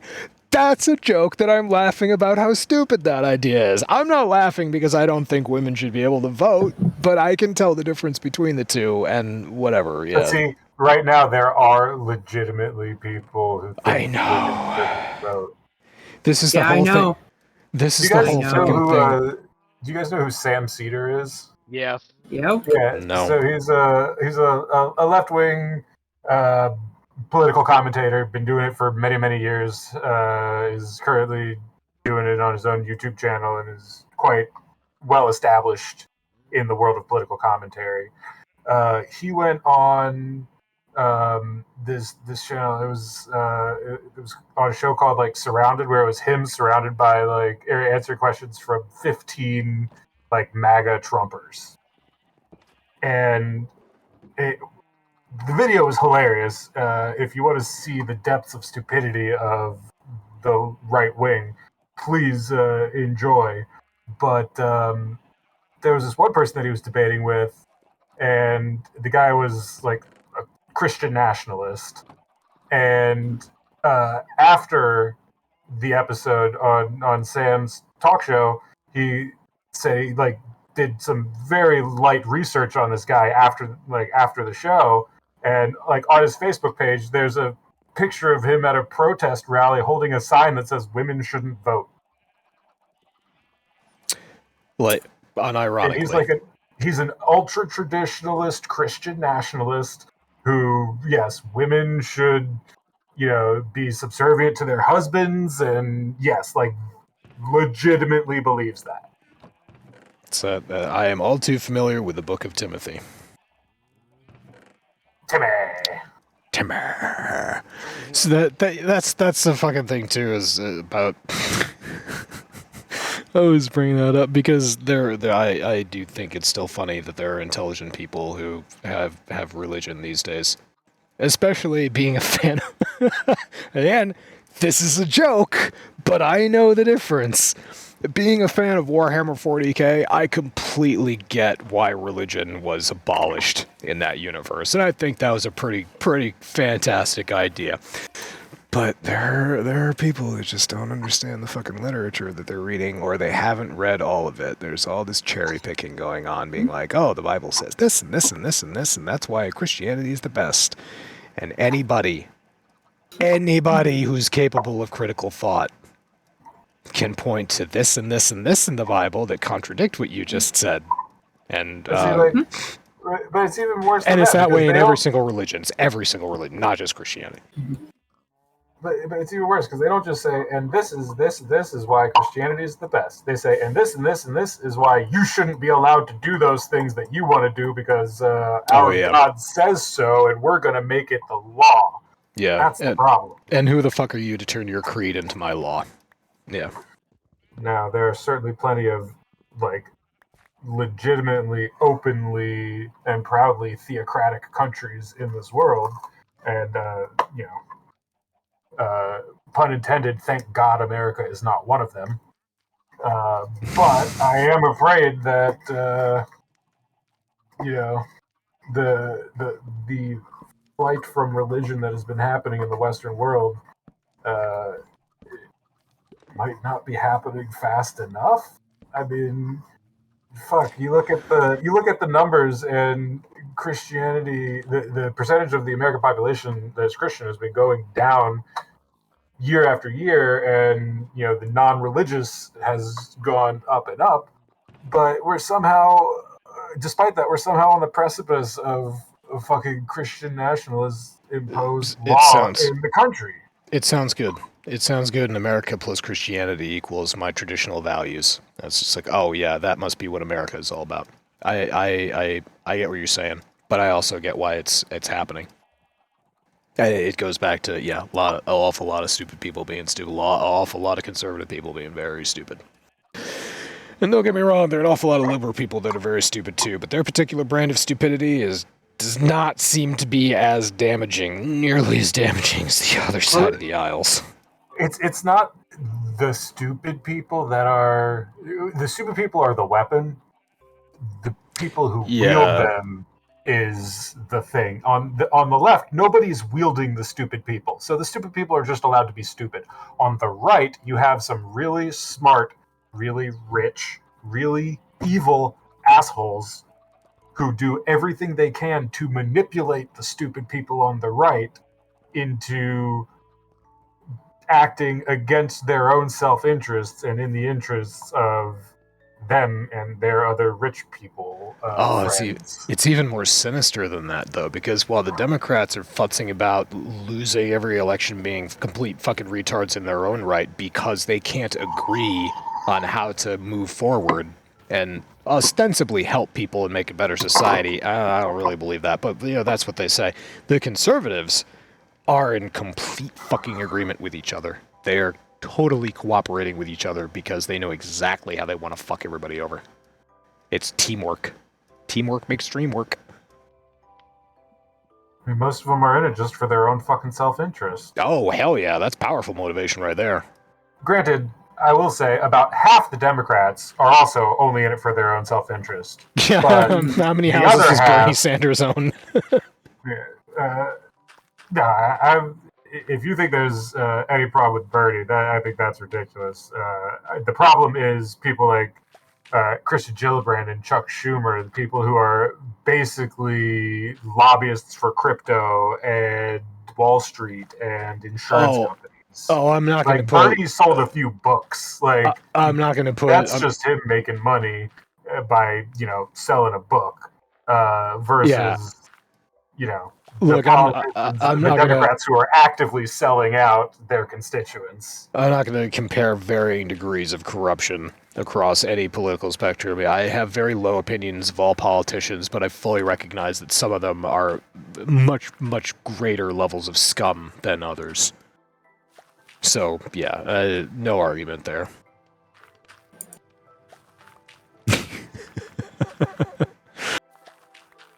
Oh, it's too bad he never... It's too bad that the DNC can never get its shit together. Too bad the DNC fucked him out of the one real legitimate chance that he had. That's why, because it wasn't his turn, and we got to see exactly how they operate when their fucking email when that email chain got leaked. Well, it was supposed to be Hillary's turn the time before, and Obama took that from her. And how dare the Democrats would be damned if they let somebody take it from Hillary.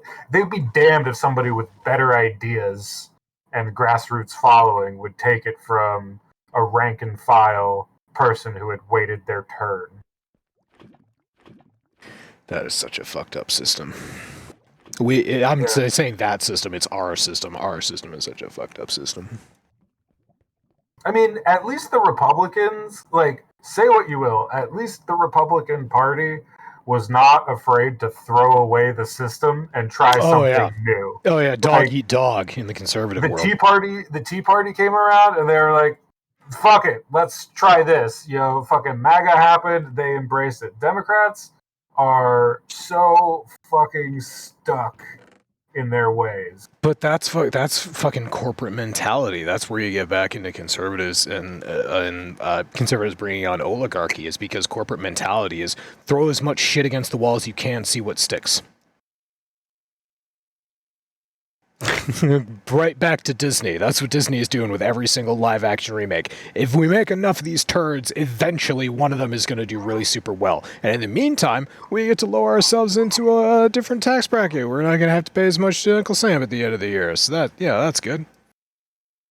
I once heard it described as the Republicans are the party of bad ideas, and the Democrats are the party of no ideas.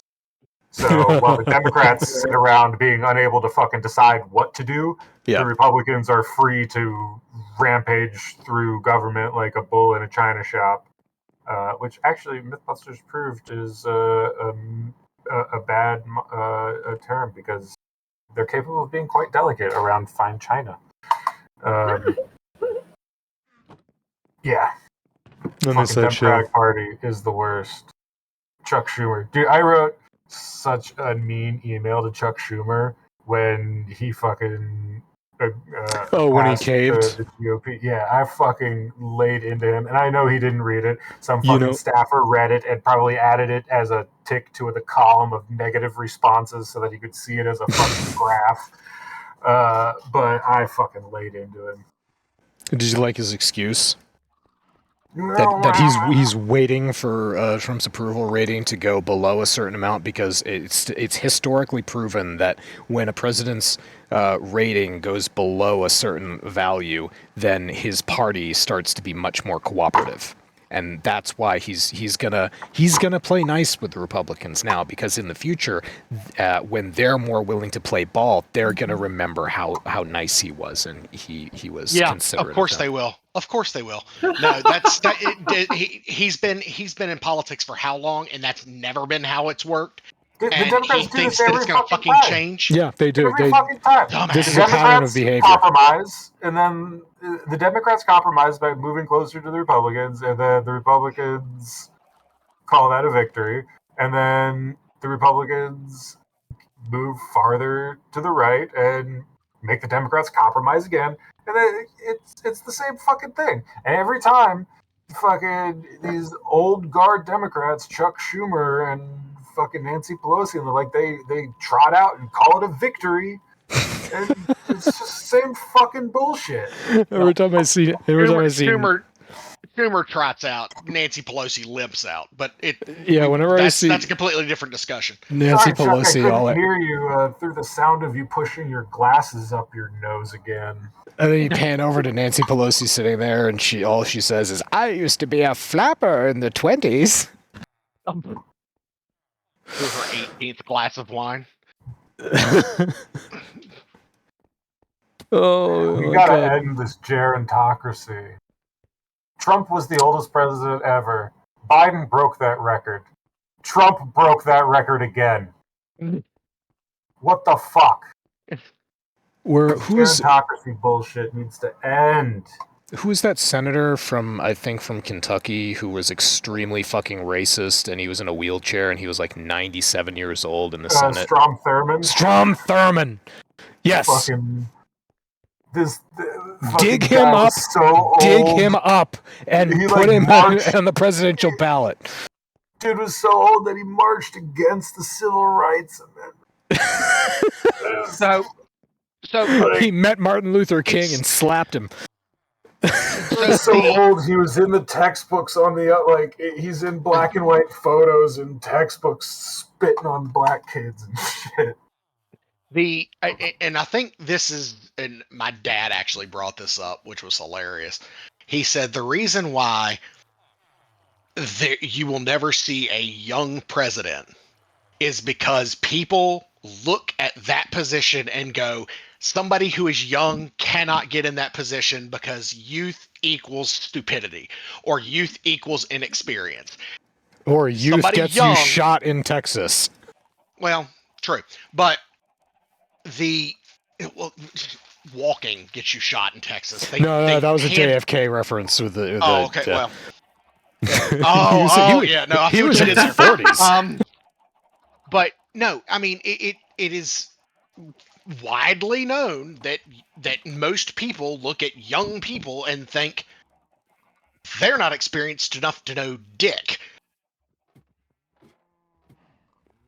That is why we will never have a younger president. Well, it's a different age, and we have a gerontocracy because it's like the quote unquote the greatest generation. They sort of set the country up to be like, oh, it's going to be the greatest country, and then instead of letting the younger generation they do that and take up the slack and take their positions and move into politics, they just hung onto that power for as long as they fucking could. And now we have people in the Senate that are 70, 80 years old, and they're not. It isn't that there aren't young people, it isn't that there aren't smart young people that are capable of taking up these positions. It's that at this point, like, we're going to have to replace way too many older people with younger people, and our government is gonna suffer for it. Because people are just not going to have that experience. There are going to be too many younger people. It's not impossible. Yeah, but see, it's not impossible to do it. They're still young people. It's a cycle. It's the young people start as fucking nobody's in the house, and then after you like, do you think it takes 30, 40 years? Old people.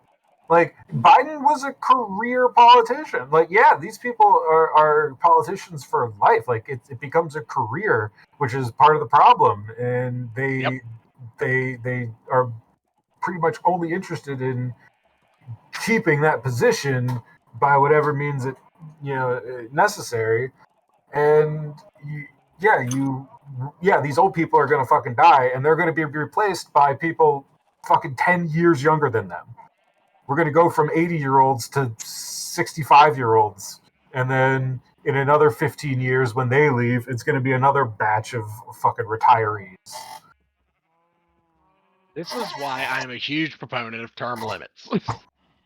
Term limits. Yeah, it's not a bad God, idea. please. It's for across. We the do it for the government, presidency. Why not? Why not the House? Why not the Senate? Why not Sure. the Supreme Court? All of them need Sure. to have term limits. So you have 8 years max as president. Why don't you have 16 years max as a senator? Why don't you have 10 years max as a Supreme Court justice? You know, just to make sure that there's a new president in office when it comes time to elect somebody else. Right. Why don't we do Right, this and- across the board for every branch? Well, and my thing is it should be like 10 years or X age, because at some point there's going to come a point in every human being's life that they don't remember shit. I just happened to hit mine way early. But that was assisted by fucking concussions. We're but talking politics with a guy who's been hit in the head more times than No, sorry, Yeah. Sarah. Continue. no, you're fine. You're a good man. This is part of like I would love to get into local politics, but I'm not doing it because I don't remember shit. I'm short, fat, and white, so I would not get elected. Oh no, you're So run as adorable. a Republican, you'd win. Yeah. No, Talk about no, how I live in a very liberal area. So talk about how the brown people took your gerbs. Oh my god. But oh my god. It's a South Park kind of night. But no, I mean it is one of those things where we need to have term limits. Term limits have needed to be a thing for a very, very long time, and nobody wants to talk about it except for the people who nobody wants to listen to. Yeah, I was about to say there's some neoconservative incel out there. Oh yeah, wow, you're describing exactly what I was thinking of. Yeah. No, 100% Ted Cruz, because he is the only person that I think has ever brought up term limits and tried to do something about it. But nobody will listen to him because he's a gigantic piece of shit. With his happy little Ted Cruz face and his happy little Ted Cruz vacations, while his happy little Ted Cruz state suffers from power outages during the winter.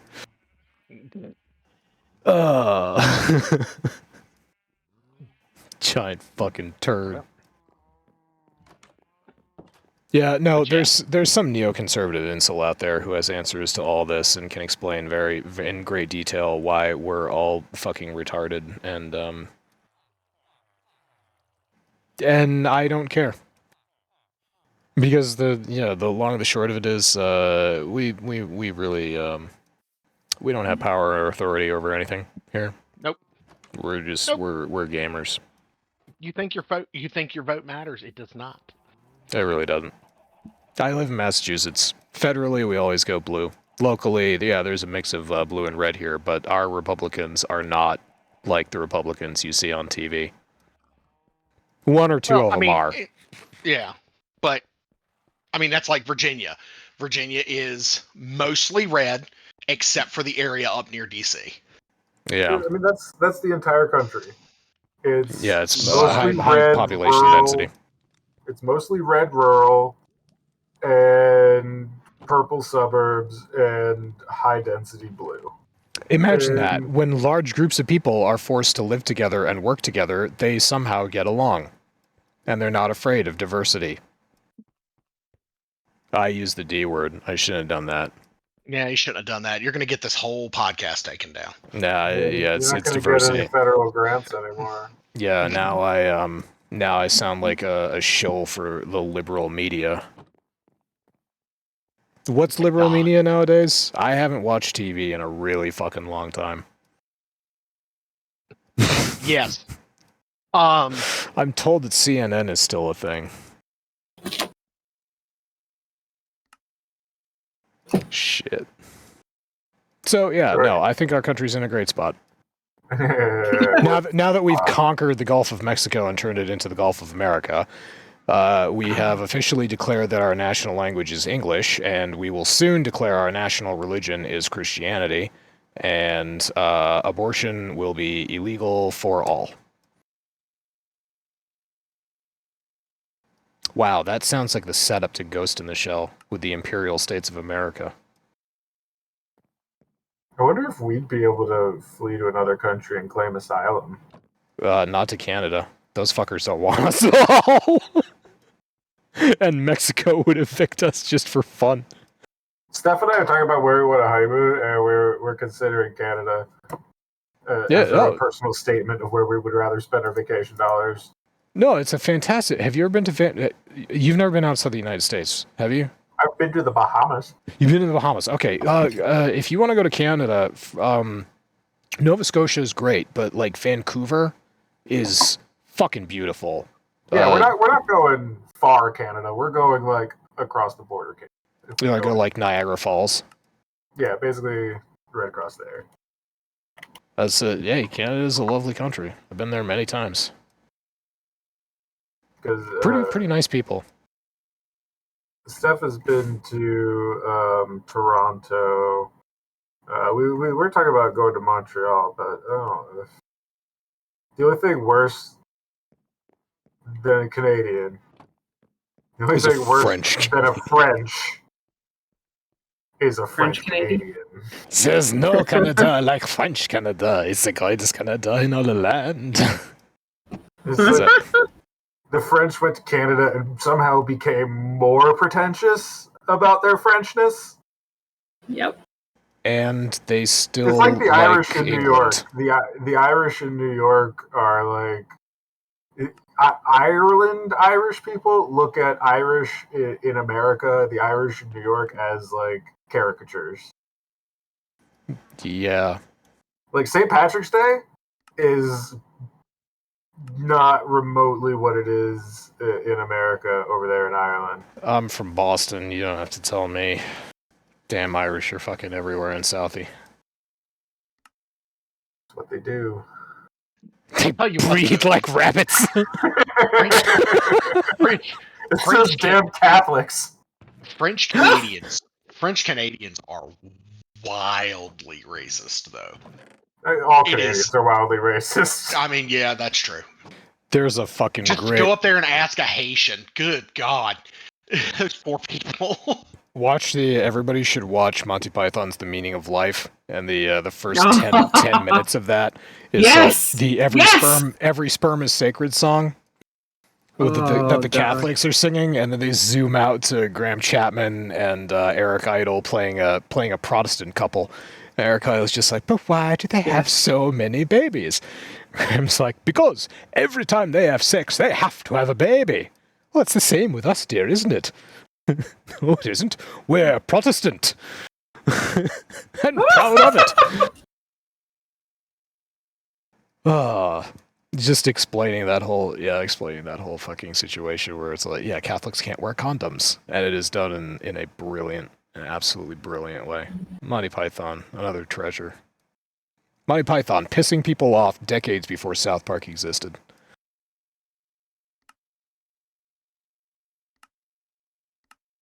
I think my favorite Monty Python scene has to be the mortuary scene. Just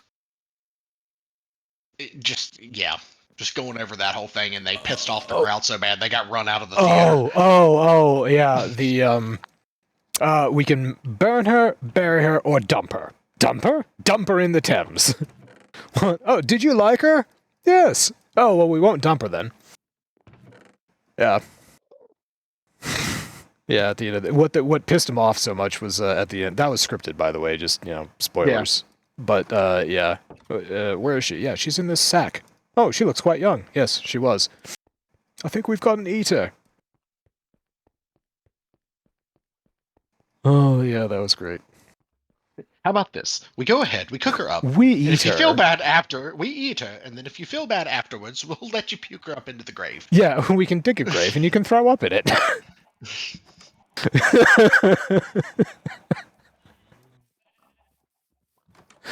Oh, it's fantastic.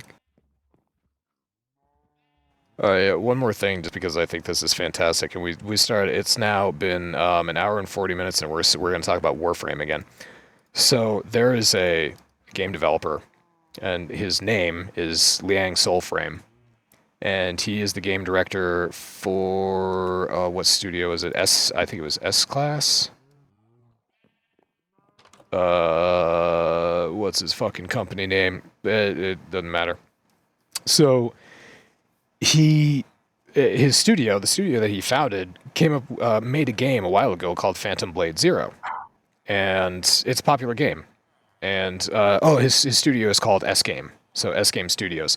And he was educated in China. He went to graduate school in Yale. He started making video games in Yale, and he was going to go on to be an architect, but some of the video games that he came up with while he was going to school were very popular, and so he decided to start a video game company. And his online handle since high school had been Soulframe. And he kept using it he started this video game company with friends who he had online, and they all knew him as Soulframe, so everybody calls him Soulframe, to the extent that he trademarked his name in China. And now here comes Steve from DE with his brand new game Soulframe, and you see where this is going.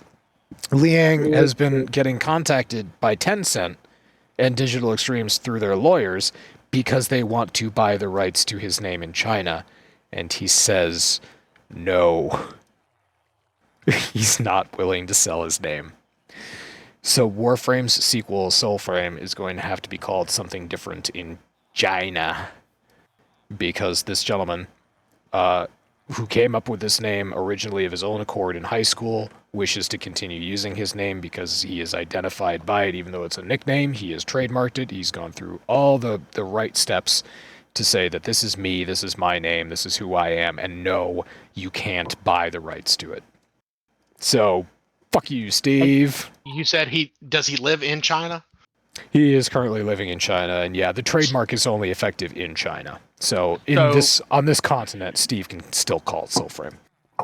So I'm just gonna say this, and we can do a 0 was right segment or 0 was wrong segment in about 2 years. So bookmark this, and I have a feeling we'll be doing an in memoriam for that poor fella. No, no. All right, so bookmarked. So I don't wish him ill, but we know how the Chinese government is when it comes to the money. Chinese government. This is Steve. Are you? Yeah, this Steve is of murder. I am not accusing Steve of murder. I think be more Tencent, honestly. If it's anyone's gonna bankroll it. I don't care. They don't care about the name of Steve's fucking game. Every time he calls, pile of shit for all they care, as long as it fucking makes them money by selling goddamn cosmetic items. Because if it's anything like Warframe, it'll probably be free. But no, that's a good point. Now Tencent is just like, oh, finally, Steve is going to stop calling us. We don't have to put up with that stupid prick anymore, and we don't have to pay all this money to get somebody's name. Now we just call it something different for free. they're just like, thank God it doesn't have to be that stupid name. No, I think Zero's right. Steve is going to contract some murderer to go after this guy. I did not say Steve would do that. That's what I heard. I said, That's what I heard. I said easy. I said the Chinese government does not like people interrupting their money, and Tencent is an arm of the Chinese government. Yeah, I distinctly heard you say that Steve was going to have somebody murdered. Oh, Jesus Christ, you're all against me. So we'll check and see if that's the case. And what'd you say, like 2 years? Yeah, we'll bookmark 2 it. years. We'll see if this guy's still kicking. Jesus. Hope so. He's damn good. So much trouble. He's damn good game dev. That's I'm gonna have lawyers knocking at my door. That's the difference. Then I'm gonna have to. It's the difference between people who can laugh at something that's stupid and people who are actually stupid enough to laugh at it. And that's all the lawyers that are gonna be knocking at your door. I wasn't saying Steve. Yes, but your friend said. Oh. What a fucking clown world. Alright. Mm-hmm. So yeah, this has been cathartic. Yeah, There were it's been a other- while since I've had a good political rant. Sorry about that. That's No, okay. I started it. It's my fault. It was overdue. It was overdue. We haven't had one of those episodes in a while. It needed to come out. I haven't been super politically paying attention until recently, and It's yeah, fucking it's impossible bad. not to. It's bad. I'm not active in it either, and for some reason I pick up on this shit. It's probably all the YouTube videos that are recommended to me that I scroll past, and I say just don't. But yeah, I'm picking up on all this shit too, and it's impossible not to hear about the Signal thing because it was just so embarrassing. Like it's a clown show. Literal clowns are running our government. Have you seen the JD Vance memes? Fluffy and I keep posting about. You know what? Christ, You guys. know the craziest thing to me? It's Marco Rubio. This man No. was once like this man was once a legitimate politician, and you know it's interesting. You look at like what happened in Trump's first term, and he surrounded himself with legitimate people, and they all were like, "You're fucking crazy, so we need to stop you." And you know, you look at the Mike Pences, you look at like Jim Mattis, you look at all the people that were part of Trump's first administration. I mean, even fucking Reince Priebus resigned as his chief of staff in the first 100 days of his of office because he was like, "This guy's fucking crazy. I can't do this." Like Reince Priebus was too legitimate of a politician to put up with Trump. Isn't that depressing? This time around, he learned from his Trump learned from his mistake. He's got nothing but a bunch of fucking lackeys and yes men and lapdogs in every position around him. His Secretary of Defense is a fucking Fox News host. Like, what world are we fucking living in? The head of the FBI is Kash Patel. Like, Elon Musk is fucking running around the entire government. We live in fucking chaos times. Like Dan Bongino is the assistant director of the FBI. Like this guy's a Fox News. He's a fucking shit talker on Fox News. At least Ollie North had the decency to be a legitimate general and then go on Fox News. We live in the craziest time. But then you look at Marco Rubio. He is the most neutered Secretary of State in the history of America. The Secretary of State is supposed to be one of the most powerful people in the government. Literally, the president's arm out to the world. Like, the Secretary of State is so prestigious. Like, Marco Rubio has been so castrated. And this man was once a legitimate politician. This man, like, I may have disagreed with virtually everything he said, but he at least at one point had principles. Like, Trump insulted his wife. Trump, like, has just made horrendous nicknames for him during their election campaigns against, like, during the primaries against each other. Like, it's insane that he's like one of the only actual legitimate political people there, but the only reason Trump has him there is because he is so fucking neuter. He is such a tamed lapdog. Do you remember the Simpsons episode where Homer discovers the secret society of the stonecutters? Mm-hmm. It was like Patrick Stewart is the head of the stonecutters, and they have this whole order where like Mr. Burns is not on top. Moe is like more important than Mr. Burns, so Moe gets to like wipe his boots all over Mr. Burns. And then I'm convinced now that there is some sort of retarded secret society like the stonecutters going on in the Republican Party, and Trump somehow they discovered a birthmark on his ass during the initiation ceremony, and so now he got elevated all the way up. And so, yeah, he can say whatever the fuck he wants to about Marco Rubio, Marco Rubio's wife, Ted Cruz, Ted Cruz's dad, Ted Cruz's wife, Chris Christie, all the shit, just all the people that he has insulted, and all the people who have then come to work for him and lick his boots. I'm convinced it's just got something to do with that. Trump's got some special mark on some fat fold, and it makes him like in charge of all the Republicans. Well, thank God they're leaving the Freemasons alone from now on. Jesus Christ. The Rotary Club. Yeah, there it is. It can't be the Freemasons because I have family members who are Freemasons. I swear to God, they're the most normal people on the planet. None of them support the Republican Party. Isn't that fucking bizarre? Oh, jeez. Oh, God. Yeah, so yeah, we should probably wrap this up. Are you sure? We could keep going, it sounds like. Yeah, we probably could. I mean, there's more. What haven't we even touched on? Oh, the children that are working for Doge that are combing through every American citizen's personal information and have access to vast swaths of essentially analytical data, and they're free to take that and do whatever they want with it for however much money. Okay, so I have to say this because I'm going to get us off of the political topic for a minute. And Masami, I am so sorry, and I hate this, but it popped up on my Facebook feed, and I have to share it. I am obliged. I'm legally obligated. It's in my contract. Okay. Just share it already, but then I'll hurt should you. not be a fucking thing. Does this have something to do with a child and a dog? It does, and it should not be a thing, and it is. I don't know what you're saying, Zero. I can't understand you. For some reason, you're not coming in very clear right now. Oh, it's a figure. Like that.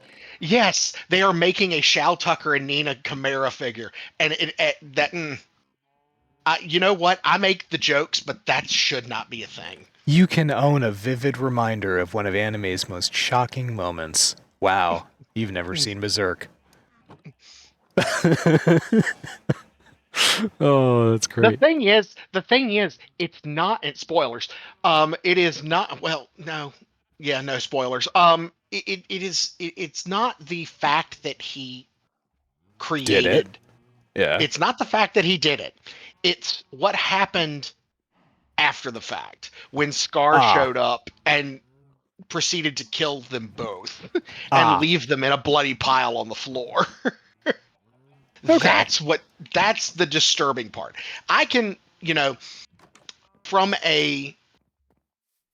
looking at the show and what the state alchemists have to do, the state alchemists have to do to maintain their certification, I understand why he did what he did. But it does not mean that I agree with it morally, first of all. Secondly, the act itself, while fucked up, again, is understandable based off of what they have to do to maintain certification. All right, now, legally it's questionable. Morally, it's abhorrent. But personally, I love it. I like it. I love it. I want some more of it. Yeah. That one's for Zero. Yep. Thank you. Good on you. You're welcome. But no, the Full Metal Alchemist Brotherhood did a better job of showing the scene of Scar going, "Oh, I can't separate you, but I'm going to kill you anyway." And yeah, head grip, brain explode. All right, the manga did a really good job because the only thing that was left of Nina in the manga was a chimera-shaped blood splatter on the wall. Oh, it was in the Animatrix. One of the history lessons. Yeah, there's a robot that gets a hold of a human's head and pulls it apart, and it's really, really well animated.